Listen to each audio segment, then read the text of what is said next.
అలానే విశేషరావు ఎలినా భయం కాస్త వీడింది. దాదాపు 4 రోజుల క్రితం నేను వీడియో చేశాను, ఎల్నినోకి తీసుకట్టు అని చెప్పి. ఎందుకంటే బంగాళాఖాతంలో అల్పపీడనం ఏర్పడింది కాబట్టి ఆ ప్రభావంతో వర్షాలు పడే అవకాశం ఉందని చెప్పి వాతావరణ శాఖ చెప్పింది, ప్రపంచ వాతావరణ సంస్థ కూడా చెప్పింది. ఆ బులెటిన్ని మీకు ప్రజెంట్ చేసి వినిపించాను. ఇప్పుడు తాజా బులెటిన్ చూస్తే కనుక ఇంకా వర్షపాతం కావాల్సి ఉంది. సగటు వర్షపాతం ఇంకా భర్తీ కాలేదు. ఇప్పటికీ కూడా తెలంగాణలో కానీ ఆంధ్రప్రదేశ్లో కానీ సగటు వర్షపాతం కంటే 15 నుంచి 25% లోటు ఉంది. ఈ లోటు తీరేలాగా వర్షాలు పడతాయా అంటే ఇప్పటికీ కూడా ఎల్నినో ప్రభావం ఉంది అని చెప్పి చెప్తూ ఉంది ప్రపంచ వాతావరణ సంస్థ. అయితే పసిఫిక్ మహాసముద్రంలో కొన్ని పదుల విమానాలతోటి వాటర్ని స్ప్రే చేసి మేఘాలని వర్షం ఇచ్చేలా చేయాలనేటువంటి ప్రయత్నం అక్కడ చేస్తున్నారని చెప్పి ఐక్యరాజ్య సమితిలో చర్చ జరుగుతుంది అని చెప్పి ఒక న్యూస్ వచ్చింది. అది వర్కౌట్ అవుతుందా కాదా అనే దాని మీద ఇప్పుడు తర్జన భర్జన పడుతూ ఉన్నారు. కొన్ని వందల విమానాలతోటి వాటర్ని పసిఫిక్ మహాసముద్రంలో ఉండేటువంటి వేడి మీద చల్లితే అప్పుడు మేఘాలు వర్షపాతాన్ని ఇస్తాయి అనే దాని మీద చర్చిస్తున్నారు. ఎందుకు ప్రపంచవ్యాప్తంగా కూడా ఎల్నినో ప్రభావం కారణంగా కరువు అనేది రాబోతుంది అని చెప్పి ఇప్పటికీ కూడా వాతావరణ శాఖ చెప్తుంది. కాకపోతే మన లక్కీ ఏంటంటే బంగాళాఖాతంలో పుట్టినటువంటి అల్పపీడనం కారణంగా మనకి అక్కడక్కడ వర్షాలు పడుతూ ఉన్నాయి. అయితే కొన్ని చోట్లేమో కుంభవృష్టి, మరి కొన్ని చోట్లేమో అసలు వర్షాలే పడటం లేదు. అంటే నైరుతి ఋతుపవనాలతోటి పడేటువంటి సహజ వర్షపాతం కాకుండా అసహజమైనటువంటి వర్షపాతం నమోదవుతుంది. ఉదాహరణకు మనం హైదరాబాద్లో గత 2 రోజుల నుంచి పడుతున్న వర్షాలు తీసుకుంటే కనుక కొన్ని ప్రాంతాల్లో 27 మిల్లీమీటర్లు నమోదైంది, కొన్ని ప్రాంతాల్లో 2-3 మిల్లీమీటర్లే నమోదైంది. దీన్ని తెలంగాణ యూనిట్గా తీసుకొని చూస్తే సగటు వర్షపాతం కంటే ఇప్పటికి కూడా 15 నుంచి 25% లోటు కనిపిస్తూ ఉంది. దీంతో ప్రభుత్వాలు ఈ కరువు నుంచి వ్యవసాయాన్ని రైతుల్ని గట్టెక్కించాలి అని అంటే ప్రత్యామ్నాయ చర్యలు తీసుకోవాల్సిందే అని చెప్పి 2 రాష్ట్ర ప్రభుత్వాలు సన్నద్ధమయ్యాయి.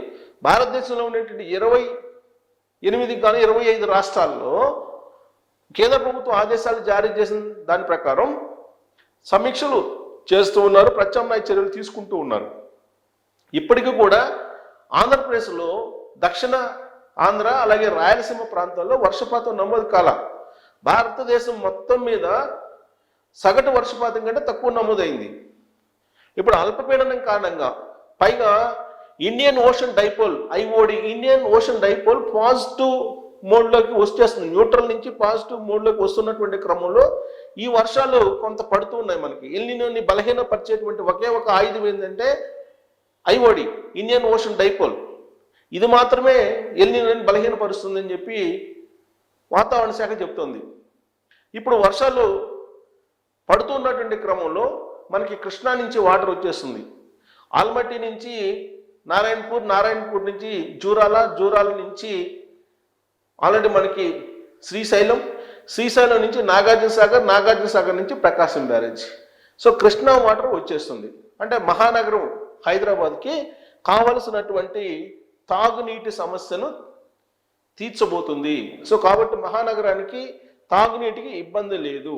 మరోవైపు సింగూరులో వాటర్ వస్తుంది, సింగూరు అలాగే మంజీరా, ఎల్లంపల్లి, ఉస్మాన్ సాగర్, హిమాయత్ సాగర్ ఇవన్నీ కూడా ఇప్పుడు గత 2 రోజుల నుంచి పడినటువంటి వర్షాలతోటి కొంత మేరకు నిండుకున్నాయి.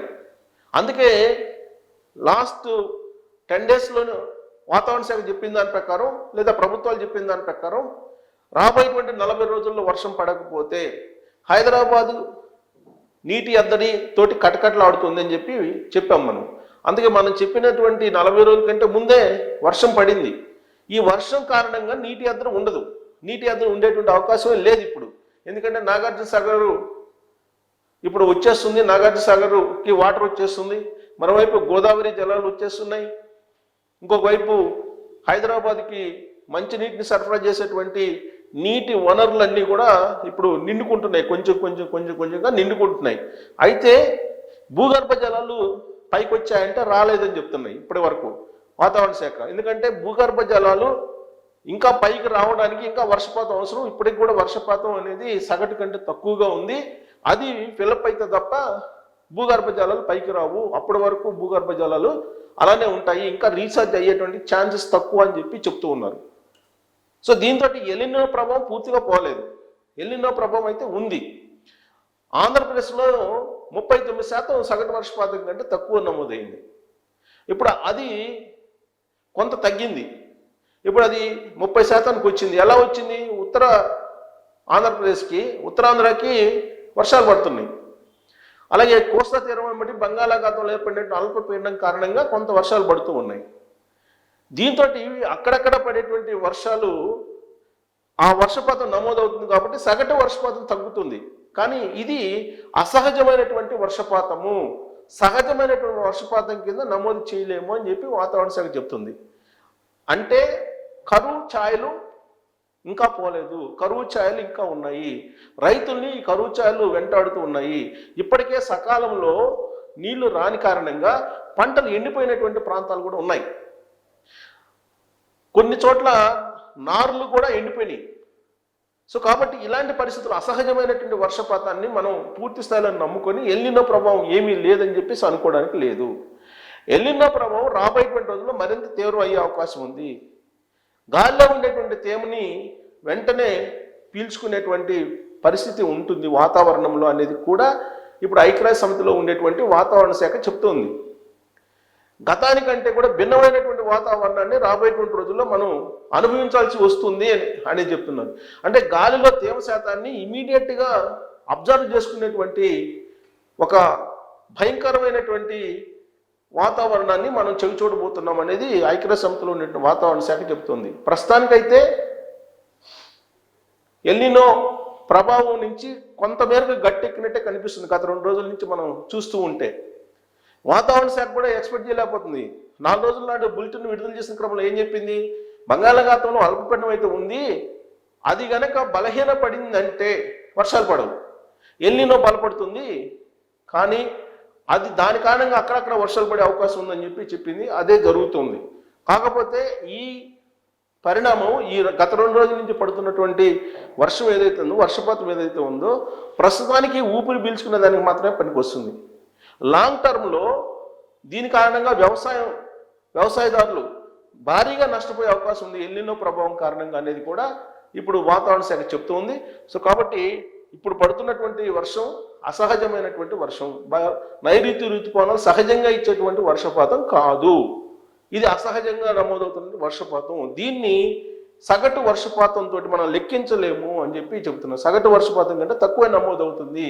ఇది నష్టాన్ని చేకూరుస్తుంది, భారత ఆర్థిక వ్యవస్థ మీద ప్రభావం చూపిస్తుంది, రాష్ట్ర ఆర్థిక వ్యవస్థ మీద ప్రభావం చూపిస్తుంది అని చెప్పి అంచనా వేస్తూ ఉన్నారు. సో కాబట్టి తనివి తీరా వర్షం పడినట్టేనా, లేదంటే ఇంకా అవసరమా? ఇప్పుడు రైతులు వ్యవసాయం ఈ వర్షాలతోటి మళ్ళీ రీగైన్ అయ్యే అవకాశం ఉందా అనే దాని మీద మీరు కామెంట్ చేయొచ్చు. Thank you.